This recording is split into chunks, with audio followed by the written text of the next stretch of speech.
Hello students. हमने last class के अंदर टॉपिक कंप्लीट किया था, कौन सा? न्यूक्लियर डिवीजन वाला। तो मैं एक बार फटाफट रिवाइज करवा देती हूँ। तो हमने पढ़ा था क्या, यहाँ पे डिस्कस किया था हमने माइटोसिस के बारे में। एंड माइटोसिस के अंदर हमने पहले पढ़ा था growth phase. And growth phase के अंदर हमने पहले डिस्कस किया था G1 phase, then S phase and then G2 phase. तो बताओ एस फेज में कितने इवेंट हो रहे थे? 2 इवेंट। न्यूक्लियस के अंदर डीएनए का रेप्लिकेशन हो रहा था और साइटोप्लाज्म के अंदर सेंट्रियोल का डुप्लीकेशन हो रहा था। फिर G2 फेज के अंदर हम लोगों ने टोटल 3 इवेंट्स पढ़े थे। तो आपने देखा था कि G2 फेज के बाद क्या आता है? प्रोफेज आता है। और प्रोफेज के अंदर स्पिंडल फाइबर का फॉर्मेशन करना होता है। तो उसके लिए किसकी रिक्वायरमेंट होगी? माइक्रोट्यूबुल्स की रिक्वायरमेंट होगी। तो माइक्रोट्यूबुल्स का सिंथेसिस कहां पे होगा? G2 फेज में।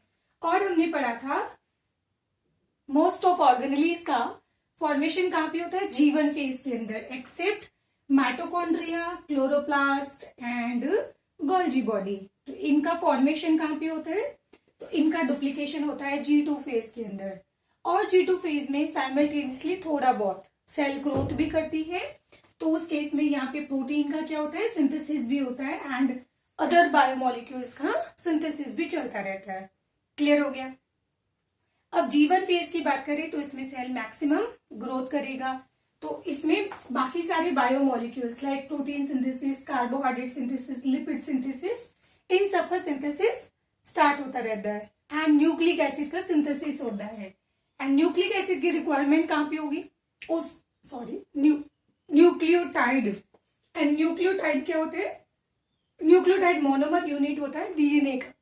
तो इसकी रिक्वायरमेंट होगी डीएनए सिंथेसिस के लिए। बिकॉज अभी के लिए आप याद रख लो कि डीएनए जो होता है किसका बना होता है? Nucleotide, nucleotide, nucleotide, nucleotide, nucleotide, nucleotide, nucleotide. तो न्यूक्लियोटाइड की पॉलीमराइजेशन से बनता है डीएनए। इसके अलावा हमने पढ़ा था कि मोस्ट ऑफ सेल ऑर्गेनेली जो होती है वो डुप्लीकेट होती है कहां पे? G1 फेज के अंदर। और G1 फेज जो होता है उसमें सेल क्या करती है? मैक्सिमम ग्रोथ करती है। क्लियर? अब आ जाते हैं नेक्स्ट न्यूक्लियर डिवीजन पे। तो न्यूक्लियर डिवीजन या फिर इसको हम बोलते हैं कैरियोकाइनेसिस। तो न्यूक्लियर डिवीजन में हमने पहले पढ़ा था प्रोफेज, देन हमने पढ़ा था मेटाफेज एंड देन हमने पढ़ा था एनाफेज और फिर लास्ट में हमने पढ़ा था टेलोफेज। तो प्रोफेज में हमने क्या डिस्कस किया था कि हमारा जो डीएनए होता है उसका कंडेंसेशन होगा और उसके कंडेंसेशन से यहाँ पे फॉर्म होता है क्रोमोसोम्स। बट सबसे बेस्ट क्रोमोसोम आपको कहां पे दिखाई देंगे? मेटाफेज के अंदर। तो अगर क्रोमोसोम के साइज को अगर आपको स्टडी करना है, साइज या फिर उसके क्रोमोसोम्स की स्ट्रक्चर को अगर आपको स्टडी करना है तो बेस्ट फेज कौन सा हो जाएगा? मेटाफेज। इसके अलावा हमने पढ़ा था कि यहाँ पे जो सेंट्रियोल होंगे वो ओपोजिट पोल्स में मूव करना शुरू करते हैं एंड साइमल्टेनियसली यहाँ पे स्पिंडल फाइबर का फॉर्मेशन भी शुरू हो जाता है। जो प्रोफेज की एंड के अंदर ये सेंट्रियोल दोनों ओपोजिट पोल्स पे पहुंच जाएंगे और ये स्पिंडल फाइबर जो फॉर्मेशन है वो कंप्लीट भी हो जाएगा। ठीक है? और इसके अलावा जो न्यूक्लियर मेम्ब्रेन होगा, endoplasmic reticulum and Golgi body, यहां से न्यूक्लियोलस, ये सारी चीजें क्या हो जाएगी? डिसअपियर। और जब endoplasmic reticulum and nuclear membrane disappear हो जाती है, this indicate end of prophase. Clear? और एम से मेटाफेज और एम से क्या होता है? Mid of cell. तो सेल की मिड में यहां पे ये क्या होता है? ये क्रोमोसोम यहाँ पे अलाइन हो जाते हैं। अगर आप क्लास एनसीईआरटी में अगर ध्यान से देखोगे तो एक्चुअली वो अलाइन इस तरीके से किए हुए हैं। एनसीईआरटी का डायग्राम ध्यान से देखना तो उसमें क्रोमोसोम एक्चुअली इस तरीके से बाइंड है। तो आप लोग यहाँ पे क्या नोटिस कर रहे हो? यहाँ पे आप नोटिस कर रहे हो कि इस तरह से क्रोमोसोम्स का एक जो प्लेट बन जाता है ना, इसको हम बोलते हैं मेटाफेजिक प्लेट, या फिर इसको हम लोग और बोल सकते हैं इक्वेटोरियल प्लेट। क्या बोलेंगे? Equatorial plate. Equatorial plate. और साथ में ये जो क्या बोल रहे थे, स्पिंडल फाइबर जो होते हैं वो अटैच्ड होते हैं कहाँ पे, वो अटैच्ड होते हैं सेंट्रोमियर के साथ। और सेंट्रोमियर में भी कहा, काइनेटोकोर प्रोटीन के साथ। हो गया खत्म, ठीक है। नाउ उसके बाद में हम पढ़ते हैं ए से एनाफेज और ए से अलग अलग। तो यहाँ पे सेंट्रोमियर जो होता है वो स्प्लिट हो जाता है और दोनों सिस्टर क्रोमेटिड जो होते हैं वो ऑपोजिट पोल्स में मूव करना शुरू करते हैं in initial phase of anaphase. और जब एनाफेज खत्म हो जाएगा तो दोनों सिस्टर क्रोमेटिड जो है वो ऑपोजिट पोल्स पे पहुंच जाएंगे। खत्म, बस हो गया खत्म। उसके बाद आ जाते हैं टेलोफेज। तो टी से टेलोफेज और टी से टर्मिनल फेज। तो ये एंड होता है जिसमें मैंने बोला था आपको कि आपको प्रोफेज का रिवर्स करना है। अब रिवर्स करने का क्या मतलब, यहाँ पे डीएनए को क्या करना है, क्रोमोसोम्स को वापस आपको ओपन करना है, डीकंडेंस करना है। और डीकंडेंस करने के बाद ये बन जाएगा क्रोमेटिन नेट। ये कुछ नहीं करना है। यहाँ पे देखो, तो यहाँ पे nuclear membrane, Golgi body, endoplasmic reticulum ये सारे वापस अपीयर हो जाएंगे। तो जिनके टुकड़े हो गए थे ना, तो इनके जो फ्रैगमेंट होंगे वो फ्रैगमेंट वापस अलाइन होंगे और इनकी असेंबल से वापस ये nuclear membrane, endoplasmic reticulum, Golgi body, इन सब का क्या हो जाएगा, फॉर्मेशन। तो ये इतनी सी थी कहानी। बस मैं आपको एनाफेज के बारे में कुछ चीज और बताऊंगी। तो एनाफेज के अंदर हमने पढ़ा था स्पिंडल फाइबर। एनाफेज में क्या पढ़ा था, स्पिंडल फाइबर। तो अब यहाँ पे मैं आपको स्पिंडल फाइबर के टाइप्स पढ़ाने जा रही हूँ। क्या पढ़ाने जा रही हूँ, स्पिंडल फाइबर के टाइप्स हम लोग यहाँ पे डिस्कस कर दें। चलो, ये तो मुझे बताने की रिक्वायरमेंट नहीं है बेटा कि स्पिंडल फाइबर कौन फॉर्म करता है, माइक्रोट्यूब्यूल्स, ठीक है। तो यहाँ पे देखो, ये हम लोग बना रहे हैं एनाफेज। तो ये एनाफेज हो गया। और एनाफेज में क्या आपको न्यूक्लियर मेम्ब्रेन प्रेजेंट होगी क्या, नहीं। और ये आपको क्या दिखाई दे रहे हैं यहाँ पे, ये आपको दिखाई दे रहा है यहाँ पे सेंट्रोजोम। और इस सेंट्रोजोम के अंदर कितने सेंट्रियोल है, तो आपको 2 सेंट्रियोल दिखाई दे रहे हैं एंड दोनों एक दूसरे के 90 डिग्री के एंगल पे प्रेजेंट होते हैं। पक्का। अब इसके बाद यहां पे आपको ये दिखाई दे रही है क्या, दिस इज माइक्रोट्यूब्यूल्स। तो यहां से क्या हो रहा है, माइक्रोट्यूब्यूल्स का पॉलीमराइजेशन हो रहा है। बट इस तरफ वाला जो माइक्रोट्यूब्यूल्स होगा वो जब पॉलीमराइज होगा और इस तरफ वाला भी जब पॉलीमराइज होगा तो ये दोनों यहां तक आ जाएंगे।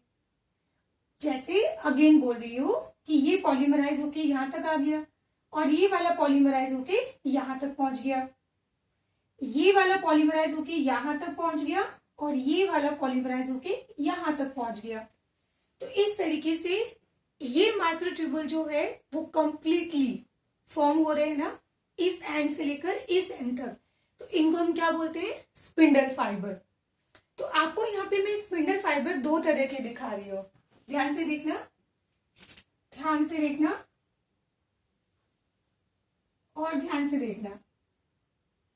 तो एक तो मैंने स्पिंडल फाइबर बनाए हैं ब्लू कलर के जो आपको पूरा कंटिन्यूस दिखाई दे रहा है, और एक मैंने रेड कलर के बनाए हैं जो आपको कुछ इस तरीके से दिखाई दे रहे हैं।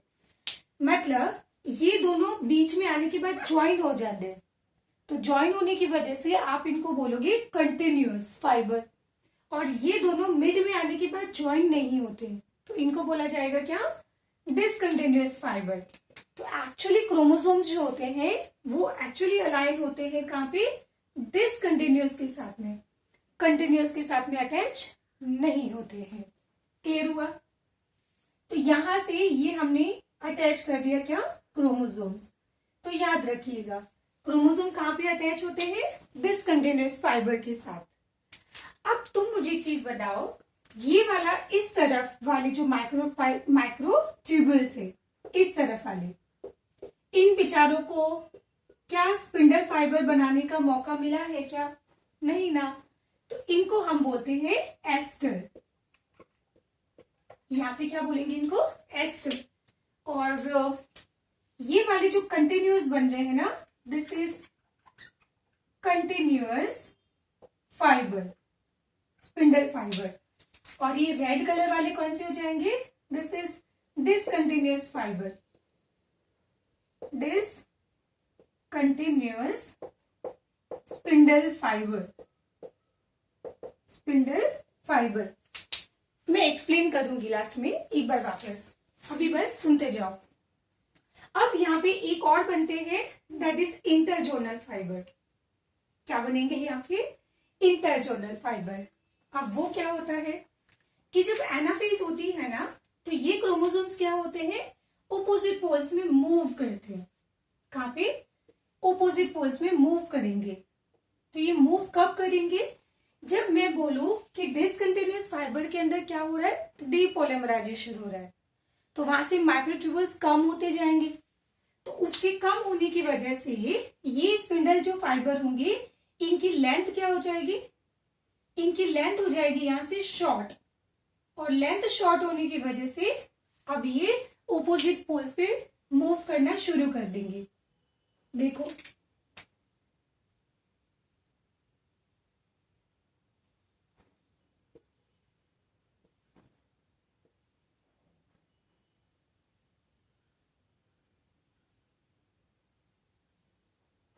कुछ इस तरीके से, है ना। अब यहां पे एक और बिल्कुल नए तरह के फाइबर और बनने जा रहे हैं, जो एक्चुअली इन क्रोमोसोम्स को यहां से पुश करेंगे। इनको बोलते हैं इंटरजोनल फाइबर। इंटर मतलब इन बिटवीन, जोनल मतलब जोन्स। तो दोनों सिस्टर क्रोमेटिड के बीच का जो ये वाला एरिया होता है, यहां पे डेवलप होगा क्या, इंटरजोनल फाइबर।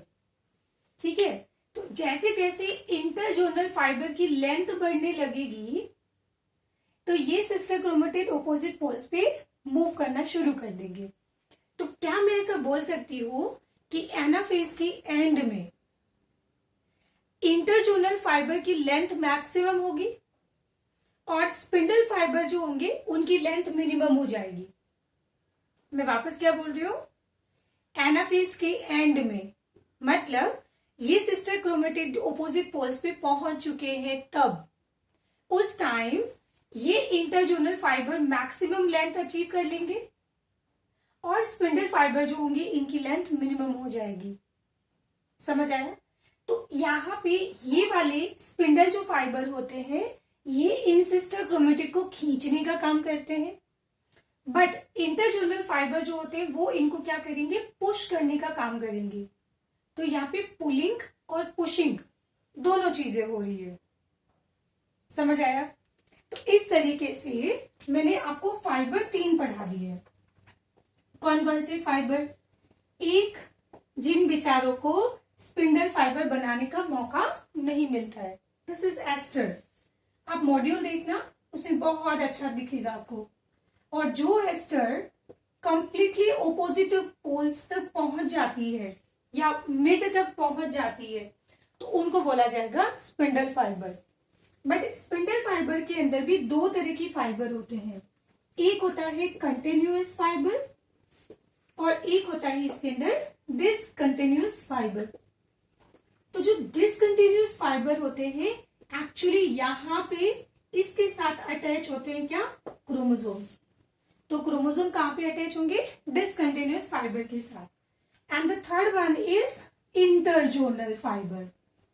तो इस तरीके से मैंने आपको टोटल 3 फाइबर आपको मैंने पढ़ा दिए हैं। ठीक है। तो ध्यान रखना, यहाँ पे क्रोमोसोम्स की पुलिंग हो रही है और इंटरजोनल फाइबर क्या करेंगे, इसको पुश करते जाएंगे। जैसे मैं एक रफ डायग्राम और बना देती हूं, अगर आपको नहीं क्लियर हुआ है तो ये चीज है, और ये आपको दिख रहा है, और इसके साथ में ये क्या बाइंड है, दिस इज क्रोमेटिड। क्रोमोसोम नहीं बोलना है, क्या है ये, क्रोमेटिड। और यहां पे ये क्या दिखाई दे रहा है? ये दिखाई दे रहे हैं आपको इंटरजोनल फाइबर। तो आपने क्या नोटिस किया कि ये जब ऑपोजिट पोल्स पे जा रहे हैं ना, तो इंटरजोनल फाइबर की लेंथ इंक्रीज होती जा रही है। समझ आ गया? ठीक है। और जब ये सिस्टर क्रोमेटिड ऑपोजिट पोल्स पे पहुंच जाएंगे तो इंटरजोनल फाइबर का काम खत्म हो गया, तो फिर उसके बाद वो भी डिसअपियर हो जाएंगे। ठीक है। तो ये याद रखिएगा अगर आप लोगों ने मॉड्यूल पढ़ा है। तो जिन्होंने मॉड्यूल सेल साइकिल वाला नहीं मिला है तो वो प्लीज आप कलेक्ट कर लेना हार्ड कॉपी। ठीक है। बाकी जहां तक मुझे याद है मोस्ट ऑफ बच्चों को मिल चुका है। ठीक है। तो इसको फटाफट नोट डाउन कर लो।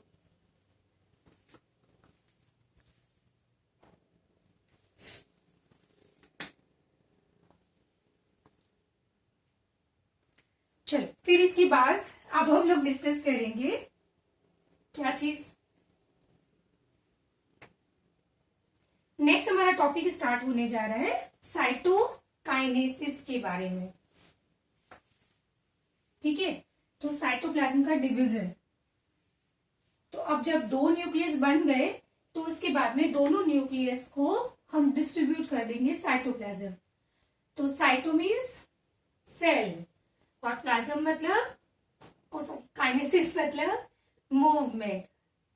आप सब लोगों की पढ़ाई चल रही है ना? पक्का? मैं आपको याद दिला दूं बेटा, 12th में वही बच्चा फुल कॉन्फिडेंस से पढ़ सकता है जिसकी 11th क्लास अच्छी होगी। ठीक है। क्योंकि जिस क्लास 11th के अंदर जितना बेटा फोकस होकर पढ़ाई करोगे उतना ही आपको 12th में बहुत कॉन्फिडेंस आएगा कि अरे हाँ हमने 11th क्लास बहुत तमीज से और अच्छे से पढ़ी है। ठीक है। तो मेरी नीट के लिए हाफ पोर्शन जो है वो कंप्लीट हो चुका है।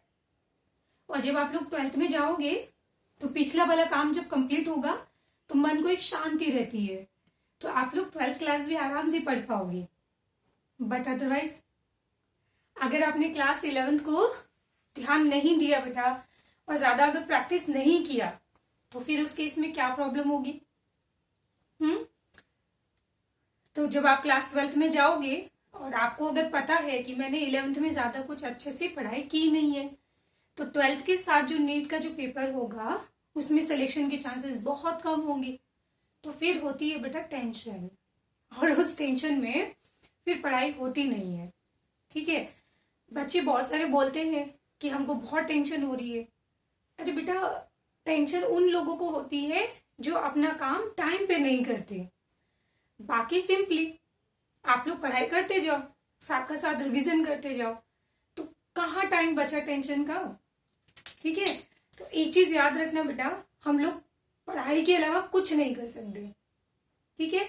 और दूसरा चीज एक और मैं अनाउंसमेंट में कर देती हूँ, आप लोगों से प्लीज रिक्वेस्ट है कि जो भी चैप्टर आप कंप्लीट करते हो वो आप सेंटर पे आके फटाफट उनके टेस्ट दे दो।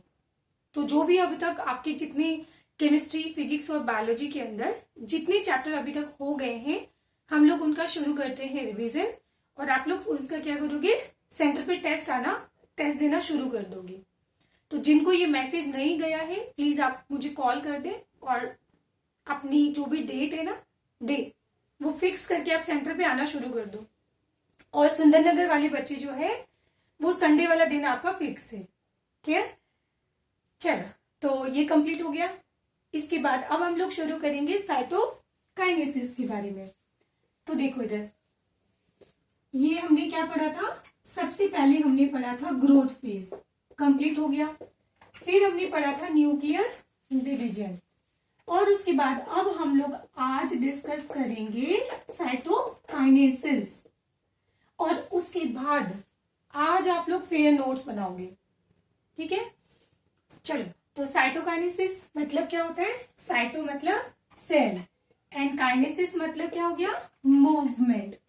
तो जब यहाँ पे दो इक्वल मतलब दो न्यूक्लियस जब बन जाते हैं तो दोनों को डिस्ट्रीब्यूट करना है साइटोप्लाज्म। बट एनिमल सेल में और प्लांट सेल के अंदर, एनिमल सेल के अंदर और प्लांट सेल के अंदर साइटोकाइनेसिस का मेथड अलग होता है। कैसे?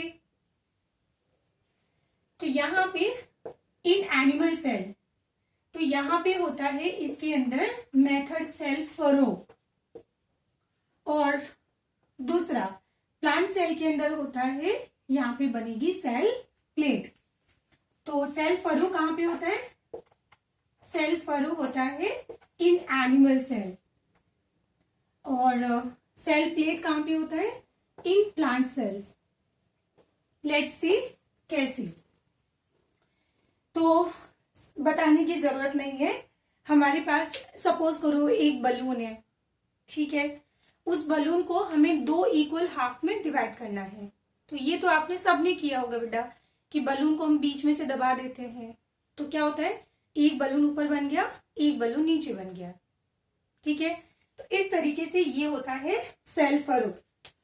तो नाउ देखो इधर, ये मान लो हमारे पास क्या है, एक बड़ी सेल है, और इसके अंदर ये क्या बन गया, न्यूक्लियस फॉर्म हो गया, और ये भी क्या फॉर्म हो गया, न्यूक्लियस फॉर्म हो गया। अब इसका जो सेल मेम्ब्रेन है, उसके नीचे हमने पढ़ा था कि एक सेल वाला चैप्टर पढ़ा था, याद है आपको? कौन सा वाला चैप्टर? सेल वाला चैप्टर। तो उस सेल वाले चैप्टर में हमने पढ़ा था कि सेल मेम्ब्रेन को सपोर्ट करता है कौन? माइक्रोफिलामेंट। तो ये जो मैंने red red red red dot बनाए हैं ना, दिस इज माइक्रोफिलामेंट। और माइक्रोफिलामेंट यहाँ पे बने होते हैं एक्टिन प्रोटीन के। कुछ याद आया? किसके बने होते हैं? एक्टिन प्रोटीन के। सो बेसिकली होता क्या है कि जब यहाँ पे सेल फरो का फॉर्मेशन होता है, तो यहां से मेम्ब्रेन के नीचे से यहां से एक्टिन प्रोटीन हट जाती है। तो अगर मान लो कि इसको, और ये माइक्रोफिलामेंट करता क्या है, सेल मेम्ब्रेन को सपोर्ट प्रोवाइड करता है। तो अगर मान लो कि किसी चीज को आपने होल्ड कर रखा है, एक सपोर्ट दे रखा है, और जैसे ही सपोर्ट हटाओगे तो वो चीज नीचे गिर जाती है। तो अगर मैं यहां से एक्टिन प्रोटीन को हटा दूं, तो उस केस में ये मेम्ब्रेन नीचे गिर जाएगी, और नीचे गिरने का मतलब है कि ये मेम्ब्रेन इस तरीके से अंदर आ जाएगी, ठीक है। अब नेक्स्ट स्टेप के अंदर आप यहां से एक्टिन प्रोटीन और हटा दो, तो और हटाओगे तो बेचारे का सपोर्ट हट गया, तो ये और अंदर आ जाएगी। यहां से भी आप एक्टिन प्रोटीन को और हटा दीजिए, तो उस केस में ये मेम्ब्रेन और अंदर आ जाएगी, ठीक है। और बाकी इस जगह पे क्या प्रेजेंट है? बाकी में इस जगह में प्रेजेंट है एक्टिन प्रोटीन माइक्रोफिलामेंट। अब फाइनली हम यहां से और एक्टिन प्रोटीन को हटाएंगे, यहां से और एक्टिन प्रोटीन को हटाएंगे, तो यहां वाला जो सपोर्ट होगा वो भी जब हट जाएगा, तो फाइनली ये सेल मेम्ब्रेन इस तरीके से अंदर आ जाएगी, ठीक है।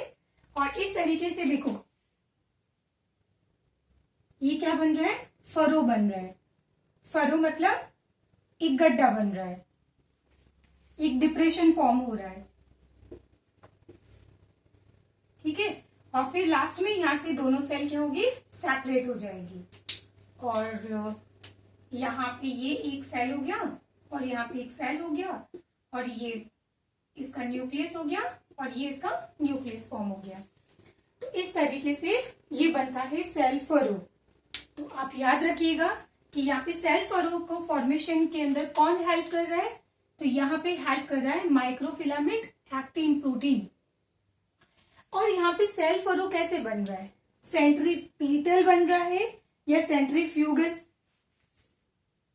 साइटोकाइनेसिस कैसी हो रहा है? सेंट्रीपीटल हो रहा है, देखो सेंट्रीपीटल, सेंट्रीपीटल। फ्यूगल होता है फेंकना, तो जो बाहर की तरफ फोर्स लगता है ना, जिसमें चीजें फेंकी जाती है ऐसे ऐसे ना, सेंट्रीफ्यूगल। ये वाला होता है पीटल। तो यहाँ पे हम बोलेंगे कि सेल फरो जो होता है वो कैसे डिवाइड करेगा? तो ये डिवाइड करेगा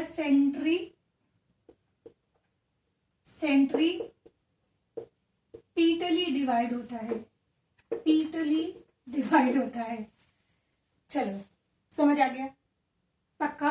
तो ऐसा होता है कहाँ पे, एनिमल सेल के अंदर। बट अगर मैं प्लांट सेल्स की बात करूं या फिर मैं फंगस की बात करूं एक्सेट्रा, जिनके ऊपर प्रेजेंट होती है सेल वॉल। और शायद हमने, इतना तो सब लोग जानते होंगे कि जो सेल वॉल होती है वो रिजिड होती है। सेल वॉल कैसी होती है, रिजिड होती है। और दीवारों को इस तरीके से तो डिवाइड नहीं किया जा सकता है, तो दीवारों के अंदर फरो नहीं बन सकता है।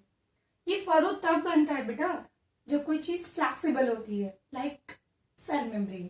तो यहां पे हम कैसे डिवाइड करेंगे, तो कॉमन सेंस यूज करते हैं। ये आपको रूम दिखाई दे रहा होगा, तो एक रूम को हम 2 रूम में कैसे डिवाइड करते हैं, बीच में पार्टीशन कर देते हैं ना, तो बस हो गया। तो पार्टीशन करना है, तो इस पार्टीशन को ही हम लोग क्या बोलते हैं, सेल प्लेट। तो 2 रूम को डिवाइड करने के लिए जो बीच में एक पार्टीशन बनाया जाता है ना, उस पार्टीशन को हम यहाँ पे नाम देते हैं क्या, सेल प्लेट। क्लियर। अब ये कैसे बनाना है मैम, तो मान लो कि आपके पास ये क्या है, प्लांट सेल्स है। अब एक आपको मैं कॉमन सेंस की चीज यहाँ पे पूछ रही हूँ, यहां देखो, मुझे ये बताओ कि ये सपोज करो प्लांट सेल्स है। प्लांट सेल क्या करेगी, जब ग्रोथ करेगी, तो ग्रोथ करने के बाद हम इसके बीच में बना देंगे पार्टीशन, और इस तरीके से ये सेल क्या हो जाती है, डिवाइड हो जाती है। नाउ क्वेश्चन मेरा ये है, एक प्लांट सेल के ऊपर होता है रिजिड वॉल, ठीक है, तो फिर ये प्लांट सेल्स ग्रोथ कैसे करती होगी। क्वेश्चन समझ आया।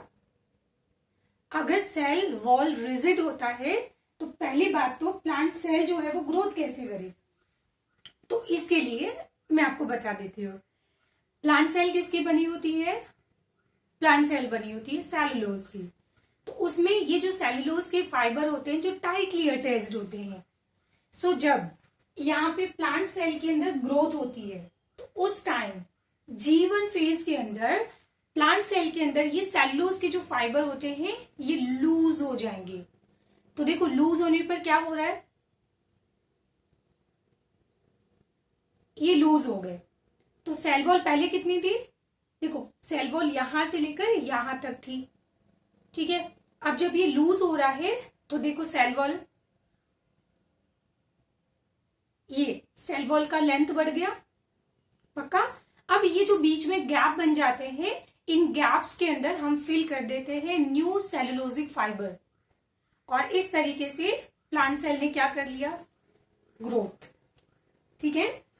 तो ग्रोथ करने के बाद अब हमें क्या करना है, यहाँ पे सेल प्लेट बनाना है। तो ये देखिए यहाँ पे जब टेलोफेज एंड होगा तो ये 2 न्यूक्लियस बन गए, ठीक है। अब यहाँ पे सेल प्लेट कौन बनाता है, तो मैं अगेन आपको रिवाइज करवा देती हूँ। शायद हम लोगों ने द सेल वाला चैप्टर पढ़ा होगा। तो द सेल वाले चैप्टर के अंदर हमने देखा था कि ये क्या होता है, दिस इज प्राइमरी वॉल, ठीक है। और प्राइमरी वॉल के अंदर यहाँ पे फॉर्म होता है क्या, सेकेंडरी वॉल। प्राइमरी वॉल के अंदर क्या फॉर्म होता है, सेकेंडरी वॉल।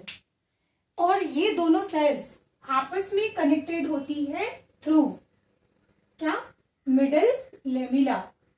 और याद करो कि ये मिडल लेमिला किसका बना हुआ था, कैल्शियम पैक्टेट का, या फिर इसके अंदर मैग्नीशियम पैक्टेट भी हो सकता है। चलो आ जाओ देखो अब। तो एक्चुअली हमें यहाँ पे बनाना है सेल वॉल। तो सबसे पहले बनाएंगे हम लोग मिडल लेमिला। क्या बनाने वाले हैं, मिडल लेमिला। और मिडल लेमिला बनाने के लिए आपको जरूरत होगी पैक्टीन की।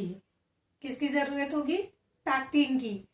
तो नाउ अब मुझे बताओ कि ये जो पैक्टीन होता है, ये जो शुगर होता है, पैक्टीन कार्बोहाइड्रेट होता है, तो इसको लेके कौन आएगा, याद करो एंडोमेम्ब्रेन सिस्टम। तो बायोमोलिक्यूल्स को इधर जाना है, उधर जाना है, तुम्हें इधर जाना है। ये ट्रैफिक पुलिस कौन होता है? हाँ, गोल्जी बॉडी। तो अब गोल्जी बॉडी जो होती है ना, ये कौन है? Golgi body. इंपॉर्टेंट, याद रखना। तो गोल्जी बॉडी से क्या बनते हैं? वेसिकल्स। और इन वेसिकल्स के अंदर क्या है? इन वेसिकल्स के अंदर सेल वॉल को बनाने वाले मटेरियल है। तो वो वेसिकल कहां पे आ गए? यहां पे आ गए। ये एक वेसिकल, फिर ये दूसरी वेसिकल। ध्यान से देखना मैं वेसिकल कैसे बना रही हूं। फिर ये थर्ड, फोर्थ वेसिकल, फिर नेक्स्ट, इस तरीके से। तो ये वेसिकल सारी मिड में आके अलाइन हो जाएगी और अलाइन होने के बाद में ये ब्लास्ट हो जाएगी। तो इसके अंदर जितना भी जो मटेरियल होगा वो सारा बाहर आ जाएगा और बाहर आके वो यहां पे इस तरीके से डिपॉजिट हो जाएगा। क्या हो गया? इस तरीके से यहां पे बीच में डिपॉजिट हो गया। और फिर उसके बाद में देखो ये किस तरफ जा रहा है? ध्यान देना मेरा हाथ कैसे चल रहा है, ऐसे। तो इसका मतलब ये जो सेल प्लेट बनती है वो सेंटर से बाहर की तरफ बनती है, सेंटर से बाहर की तरफ बनती है। बट एनिमल के अंदर पेरिफेरी से सेंटर की तरफ डिवाइड हो रही है और ये वाला सेंटर से सेल प्लेट बाहर की तरफ बन रही है। तो इसका मतलब ये सेंट्रीपिटली डिवाइड होता है और ये वाला सेंट्रीफ्यूगली डिवाइड होता है। सेंट्रीफ्यूगल डिवीजन क्या हो जाएगा? सेंट्रीफ्यूगल डिवीजन हो जाएगा यहाँ पे। कोई मुसीबत? पक्का? चलो, अब उसके बाद ये अल्टीमेटली यहां पे ये बन जाता है क्या? Middle lamella. बट अभी इसको मिडल लेमिला नहीं बोलना है वरना पाप लग सकता है। तो अभी इसको हम बोलेंगे क्या? This is precursor of cell wall. Precursor of cell wall, जिसको हम बोलते हैं फ्रेगमो। क्या बोलेंगे? फ्रेगमोप्लास्ट, या फिर बोल सकते हैं सेल प्लेट। तो ये प्रिकर्सर ऑफ सेल वॉल। तो ये सेल वॉल लाइक जो स्ट्रक्चर बन जाता है ना, इसको अभी फिलहाल के लिए हम लोग नाम देंगे फ्रेगमोप्लास्ट, या फिर इसको नाम दे देते हैं हम लोग सेल वॉल, जो इन फ्यूचर कन्वर्ट हो जाएगा मिडल लेमिला के अंदर। और एक बार जब मिडल लेमिला बन जाएगी तो मिडल लेमिला बनने के बाद यहां पे ये फॉर्म होगा क्या? Primary wall. तो इस तरीके से और इस तरीके से ये क्या बन गया? Primary wall. और जब एक बार प्राइमरी वॉल बन जाएगा तो फिर नेक्स्ट फॉर्म हो जाती है क्या? Secondary wall. और इस तरीके से ये हमारी तैयार हो गई दो प्लांट सेट्स। समझ आ गया? पक्का? तो ध्यान रखना यहाँ पे सेल फरो बनाने में किसका कंट्रीब्यूशन है? माइक्रोफिलामेंट का कंट्रीब्यूशन होता है। और यहाँ पे सेल प्लेट बनाने के अंदर गोल्जी बॉडी का। ठीक है? और गोल्जी बॉडी जो है यहां तक सारे मटेरियल को कैसे पहुंचाएगी? Through vesicles. तो वेसिकल्स को वो मतलब वेसिकल्स के अंदर सामान डालेगी, वो वेसिकल जाएगी और वहां जाके सामान लोड कर देगी। ठीक है?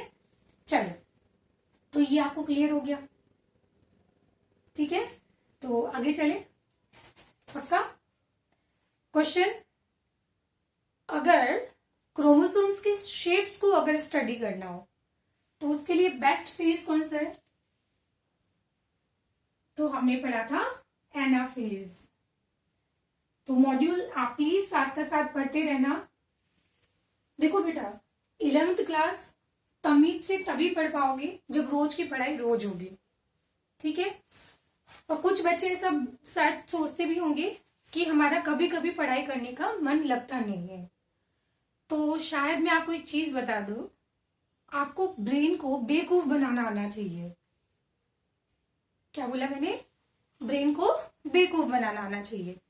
जैसे अगर मैं तुमको बोलूं कि मैं भी अगर सोचूं कि शाम को मैं क्या करूंगी, जैसे लेक्चर बन गया, तो लेक्चर बनने के बाद शाम को मैं एक काम करती हूँ, मूवी देखूं या फिर कल के लेक्चर बना लूं। तो ऑब्वियसली मेरा ब्रेन सोचेगा कि अभी तो बहुत टाइम है, कल की शाम को 4 बजे लेक्चर जाना है, तो मूवी देख लेते। ठीक है, तो आपने ब्रेन को ये ऑप्शन दिया। उसके बाद दूसरे तरीके से हम ब्रेन को बेवकूफ बनाते हैं। अब तुम ये सोचो कि शाम को मैं फ्री हूं, तो मैं क्या करूं? केमिस्ट्री के क्वेश्चन सॉल्व करूं, या बायोलॉजी का रिवीजन करूं, या फिजिक्स के कुछ क्वेश्चन को और प्रैक्टिस करूं? तो ब्रेन आपका चूज करेगा क्या? चलो बायोलॉजी थोड़ी सिंपल होती है तो बायोलॉजी का रिवीजन कर लेते हैं, ऐसा मान लेते हैं। ठीक है, तो आपने बायोलॉजी पढ़ना बैठ गए। ओके, उसके बाद अगेन तीसरे तरीके से हम ब्रेन को और बेवकूफ बना सकते हैं। क्या? कि केमिस्ट्री के क्वेश्चन की प्रैक्टिस कर लो या फिजिक्स के क्वेश्चन की प्रैक्टिस कर लो। तो हमारे ब्रेन को लगता है कि केमिस्ट्री के क्वेश्चन थोड़े इजी होते हैं। ठीक है, तो वो क्या करेगा? आपको केमिस्ट्री चूज करने के लिए बोलेगा, तो आपने केमिस्ट्री में प्रैक्टिस करना शुरू कर दोगे। अब आपने एक और ऑप्शन दे दिया ब्रेन को। क्या? कि अरे यार शाम को मैं फ्री हूं ना, तो एक काम करता हूं, फिजिक्स की बहुत सारी एक्सरसाइज पड़ी है और उनके मैं क्वेश्चन फटाफट प्रैक्टिस कर लेता हूं। तो आपने ब्रेन को क्या ऑप्शन दिया? Just one option. तो ब्रेन रेडी हो गया है किसके लिए? शाम को फिजिक्स के क्वेश्चन की प्रैक्टिस के लिए, है ना? तो बेटा इस तरीके से हमारे ब्रेन को हमें बेवकूफ बनाना आना चाहिए। ठीक है, तो कभी ब्रेन को बेटा ऑल्टरनेट मत दो, क्योंकि ब्रेन हमेशा प्रिफर करता है सिंपल चीजें जहां मेहनत नहीं लगती है। तो हमारा ब्रेन बहुत कामचोर है, ठीक है, बट हमें उससे काम निकलवाना आना चाहिए। ठीक है, चलो, तो ऐसा जो बच्चे बोलते हैं ना कि हमारा कभी कभी पढ़ाई में मन नहीं लगता है, तो आपने ये ब्रेन को ऑप्शन कैसे दे दिया?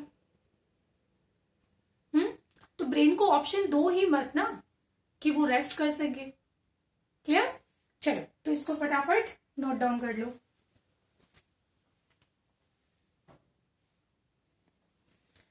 तो इसके बाद जो है आप बढ़िया से सुंदर सुंदर नोट्स बना लेना, जो मैंने आपको बोला था 2 पेज के अंदर नोट्स बनाने के लिए। अब इसके बाद मैं आपको एक बहुत ही चमत्कारी एक लाइन बताती हूँ, मैजिक वाली लाइन। मुझे एक चीज बताओ, जब टेलोफेज कंप्लीट होता है, जब टेलोफेज कंप्लीट होता है, तो उसके बाद सेल में कितने न्यूक्लियस बन गए? 2 न्यूक्लियस बन गए। बट ऐसा कभी नहीं होता है बेटा कि एक सेल के अंदर बाई न्यूक्लिएटेड कंडीशन आ जाती है, ऐसा कभी नहीं होता है। तो फिर क्या करें मैडम? जब न्यूक्लियर डिवीजन खत्म होगा, टेलोफेज जब खत्म होगा, तो 2 न्यूक्लियस तो बनेंगे, बट आप तो बोलते हो कि 2 न्यूक्लियस होने नहीं चाहिए। तो एक काम करते हैं, अगर आप एनसीईआरटी को ध्यान से देखो, मैं लेके आती हूँ एनसीईआरटी, ये देखो, ये पतली नहीं है बेटा, मैंने चैप्टर वाइज अलग कर रखी है सब। ठीक है, तो इस एनसीईआरटी को अगर ध्यान से आप लोग देखो ना, तो इसके अंदर आपको यहाँ पे टेलोफेज दिख रहा है? नहीं दिख रहा है? अभी दिख रहा है? दिखा? तो इस टेलोफेज के अंदर ध्यान से देखना, वैसे तो लिखा हुआ टेलोफेज है, बट उसके अंदर सेल फरो भी बनते हुए आपको दिख रही है। क्या दिख रही है? सेल फरो भी बनती हुई दिखाई दे रही है। इसका मतलब ये हुआ कि जब टेलोफेज शुरू होता है तो साइमल्टेनियसली साइटोकाइनेसिस भी शुरू हो चुका है, और जब टेलोफेज खत्म होगा और जब 2 प्रॉपर न्यूक्लियस बनेंगे, तब तक साइटोकाइनेसिस भी खत्म हो चुका होगा। सो दैट्स व्हाई सेल के अंदर आपको बाई न्यूक्लिएटेड कंडीशन नहीं मिलती है। ठीक है, ये तो बेटा एनसीईआरटी की लाइन, मतलब ये एनसीईआरटी का जब मैंने फोटो बहुत ध्यान से देखा ना, तब मुझे ये बढ़िया आइडिया आया। ठीक है, तो देखो आप लोग ये पॉइंट लिखे ना कि टेलोफेज साइमल्टेनियस प्रोसेस।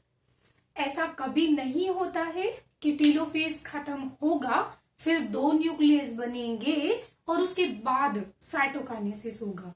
सेल के अंदर कभी भी 2 न्यूक्लियस वाली कंडीशन नहीं आती है। तो जब टेलोफेज शुरू होता है तो साइमल्टेनियसली साइटोकाइनेसिस शुरू हो चुका है, और जब टेलोफेज खत्म होगा और जब 2 न्यूक्लियस बन जाएंगे तब तक साइटोकाइनेसिस भी कंप्लीट हो जाएगा। पक्का? तो ये नोट लिख लीजिए वहां पे, telophase and cytokinesis both are simultaneous process. Clear हो गया? अब इसके अंदर तो फाइनली मैंने आपको माइटोटिक जो डिवीजन होता है वो मैंने पूरा पढ़ा दिया है, तो उसमें कोई प्रॉब्लम? तो सिंपल साधा, अगर आपको माइटोसिस आता है तो मियोसिस वाला टॉपिक भी खत्म हो गया है। अब मुझे सिर्फ इसको पढ़ाने में 1 लेक्चर और लगेगा बस, और ये चैप्टर खत्म। तो मॉड्यूल से जब आप पढ़ोगे तो उसमें बहुत सारी चीजें लिखी हुई है थ्योरी के अंदर, बट मुझे पढ़ाने में सबसे कम टाइम लगता है। पर आप भी जब रिवीजन करोगे ना तो आपको बहुत कम टाइम लगेगा। ठीक है, चलो आगे आ जाओ। अब मुझे एक चीज बताओ कि हमने पहले पढ़ा था ग्रोथ फेज, अब हम बात करते हैं फेलियर्स की। किसकी बात करते हैं? फेलियर्स की। फिर हमने पढ़ा था एस फेज, और एस फेज के बाद हम पढ़ते हैं न्यूक्लियर डिवीजन, और हम पढ़ते हैं साइटोकाइनेसिस। कुछ बच्चों को ये प्रॉब्लम आ रही होगी कि मैडम एक वहां पे कहीं एम फेज भी लिखा हुआ है, तो वो मैं आपको क्लियर कर देती हूँ। देखो, ग्रोथ फेज का मतलब क्या होता है? जो एक्चुअल ग्रोथ करता है, तो इसमें G1, S, G2 फेज होता है। बट जो एम फेज होता है ना, एम फेज, जिसमें सेल एक्चुअल में आपको डिवाइड करती हुई दिखाई देगी। ग्रोथ फेज के अंदर आपको सेल डिवाइड होती हुई नहीं दिखाई देगी। तो एक्चुअल डिवाइड होने के बाद 2 सेल जो बनती है ना, वो कब दिखाई देती है? एम फेज के अंदर। इसको बोलते हैं माइटोटिक फेज, और इसके अंदर हम लोग इंक्लूड करते हैं न्यूक्लियर डिवीजन को और साइटोकाइनेसिस को। तो ये भी ऐसा मॉड्यूल के अंदर लिखा होता है, बट मैं उस तरीके से पढ़ाती हूँ, growth phase, nuclear division, cytokinesis. But module में इस तरीके से भी लिखा हो सकता है। ठीक है, तो इतना घबराने की जरूरत है नहीं बाय द वे। चलो, अब मुझे एक चीज बताओ कि मान लो, सपोज करो, अब हम कुछ फेलियर्स के बारे में बात कर रहे हैं। क्या डिस्कस कर रहे हैं यहाँ पे? फेलियर। तो अब यहाँ पे बहुत सारे फेलियर्स होंगे। कैसे? सपोज करो कि सेल ने ग्रोथ कंप्लीट कर लिया, मीन्स G1 फेज कंप्लीट कर लिया, सेल ने अपना साइज इंक्रीज कर लिया, और उसके बाद सेल को एंटर होना है एस फेज में, बट सेल का मूड चेंज हो गया कि मेरे को नहीं करना डिवाइड। ठीक है, तो अल्टीमेटली हम बोलेंगे कि जो सेल है उसने G1 फेज तो कंप्लीट किया, बट आगे फर्दर वो डिवाइड नहीं कर रही है, तो उसको बोला जाएगा क्या? Quiescent phase. मतलब सेल जो है वो शांत हो गई। क्विसेंट मतलब शांत, अब वो डिवाइड नहीं करना चाहती है। पहला फेलियर। दूसरा, सपोज करो कि सेल ने जो है वो एस फेज कंप्लीट कर लिया। कौन सा? एस फेज कंप्लीट कर लिया, और एस फेज कंप्लीट करने के बाद डीएनए का अमाउंट डबल हो गया, और अमाउंट डबल मतलब क्रोमोसोम्स का नंबर बढ़ गया। डीएनए का अमाउंट बढ़ गया ना, तो डीएनए का अमाउंट बढ़ने के बाद सेल का मूड चेंज हो गया, नहीं करना मेरे को डिवाइड। तो अल्टीमेटली हम बोलेंगे कि सेल का क्या हो गया? प्लॉइडी इंक्रीज हो गया। प्लॉइडी का मतलब होता है कि जो सेल जो थी वो 2n थी, 2n से वो 3n हो जाएगी, 3n से वो 4n हो जाएगी। ठीक है, तो इस तरीके से सेल का, मैं इसको ऐसे लिखती हूँ। चलो, ये मैं आपको नेक्स्ट क्लास में समझाऊंगी। तो ये 2n, 3n, ये क्या हो गया? 4n, 5n। तो इस तरीके से हम बोलेंगे कि सेल का जो प्लॉइडी है, क्या हो जाएगा? प्लॉइडी।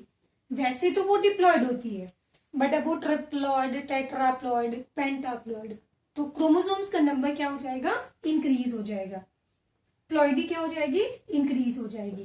तो इस तरीके से एक सेल के पास डीएनए का अमाउंट क्या हो जाएगा, डबल। तो डीएनए का अमाउंट क्या हो जाएगा यहाँ पे, इंक्रीज। समझ आया? तो एक फेलियर ऐसा होता है। अब मान लो कि एस फेज भी कंप्लीट हो गया और उसके बाद उसमें न्यूक्लियर डिवीजन भी हो गया, और न्यूक्लियर डिवीजन होने के बाद फिर सेल का मूड चेंज हो गया, मेरे को नहीं करना साइटोकाइनेसिस, कोई जबरदस्ती है क्या? तो एक सेल में कितने न्यूक्लियस बन गए, 2 न्यूक्लियस बन गए। अब दोनों न्यूक्लियस ने फिर अदर नेक्स्ट एंटर हो गए किसमें, एस फेज के अंदर। डीएनए का अमाउंट डबल हो गया, फिर डीएनए उसका डिवाइड हो गया, मतलब न्यूक्लियर डिवीजन हो गया। तो न्यूक्लियर डिवीजन के बाद अब कितने न्यूक्लियस बन गए, 4 न्यूक्लियस। ओ भाई, न्यूक्लियस तो डिवाइड हो रहा है पर साइटोप्लाज्म तो डिवाइड हो ही नहीं रहा है। तो सेल के अंदर न्यूक्लियस का नंबर बढ़ता जाएगा, बढ़ता जाएगा, बढ़ता जाएगा। तो वो सेल कैसी हो जाएगी, मल्टी न्यूक्लिएटेड हो जाएगी। सेल कैसी हो गई, मल्टी न्यूक्लिएटेड। तो इस तरीके से मैंने आपको टोटल 3 फेलियर्स की कहानी सुनाई है। ठीक है, पहला फेलियर कौन सा, G1 phase. But cell G1 phase से अब एंटर नहीं होना चाहती है एस फेज के अंदर। ठीक है, ये एस फेज के अंदर एंटर नहीं होना चाहती है। चल कोई बात नहीं। तो अब ये जो सेल है ना, ये ग्रोथ तो कर चुकी है, अब इसके बाद में ये हो गई शांत, तो इसको बोला जाएगा क्वीसेंट फेज। ये हमारा आज का लास्ट टॉपिक, इतना ही पढ़ेंगे हम लोग। तो ये क्वीसेंट फेज या फिर इसको बोला जाएगा G0 फेज। एनसीईआरटी में लिखा हुआ है ना, जहां चैप्टर स्टार्ट हो रहा है उसके नेक्स्ट टू नेक्स्ट पेज पे। ठीक है, तो ये हो जाएगा क्वीसेंट फेज या फिर G0 फेज। बट यहां पे 2 कंडीशन है कि ये परमानेंट भी हो सकता है या फिर ये टेम्पररी भी हो सकता है। बट टेम्पररी ये सिर्फ प्लांट में होगा और एनिमल्स के अंदर ऐसा नहीं होता है। कैसे? जैसे एग्जांपल की बात करें तो हमारी मसल्स की जो सेल्स है और हमारी जो न्यूरॉन्स है, नर्व सेल, इसके अलावा किडनी की जो सेल्स होती है, कौन सी, किडनी की जो सेल्स होती है, या फिर प्लांट की बात करो तो प्लांट के अंदर आपने नारियल के फाइबर देखे होंगे, तो उनको हम बोलते हैं स्क्लेरेनकाइमा फाइबर। स्क्लेरेनकाइमा, जो नारियल छीलते हैं ना तो उसमें बाल होते हैं ना, कैसे होते हैं, डेड होते हैं ना। तो जब वो डेड है तो डिवाइड कैसे करेंगे, है ना। तो यहाँ पे सेल ने क्या किया, ग्रोथ तो किया, G1 फेज कंप्लीट तो किया, बट G1 फेज कंप्लीट होने के बाद उसका मूड चेंज हो गया और वो एस फेज में एंटर नहीं हुई। तो नाउ अब उस फेज को क्या बोला जाएगा, G0 फेज, क्विसेंट फेज। ये क्विसेंट फेज परमानेंट हो सकता है, मतलब ये वापस कभी भी अब डिवाइड नहीं करेगी। बट अगर मान लो कि ये मैं थोड़े दिन रेस्ट करूंगा और उसके बाद अगर मेरा मूड होगा तो डिवाइड करूंगा, तो ये वाला फेज क्या हो जाएगा, दिस इज टेम्पररी। तो क्या इस सेल को मैं टोटिपोटेंट सेल्स बोल सकती हूँ? सोचो, एक प्लांट के अंदर सेल्स पेरेनकाइमा सेल्स, कौन सी सेल्स, पेरेनकाइमा सेल्स। तो ये पेरेनकाइमा सेल्स प्लांट की कैसी होती है, टेम्पररी होती है G0 फेज के अंदर। तो अगर मान लो आप लोगों ने कभी सेक्सुअल रिप्रोडक्शन पढ़ा है, जिसमें हम लोग रूट, स्टेम या फिर लीफ को जब हम सॉइल में लगाते हैं तो वो वापस से डिवाइड करके नया प्लांट बनाना शुरू कर देती है। तो वो सेल पहले कैसी थी, पहले तो वो डिवाइड नहीं कर रही थी क्योंकि लीफ वाली सेल्स लीफ में थी, है ना। बट यहाँ पे क्या हो गया, यहाँ पे ये पेरेंट एक सेकेंड रुक जाना आप लोग ना, एक सेकेंड।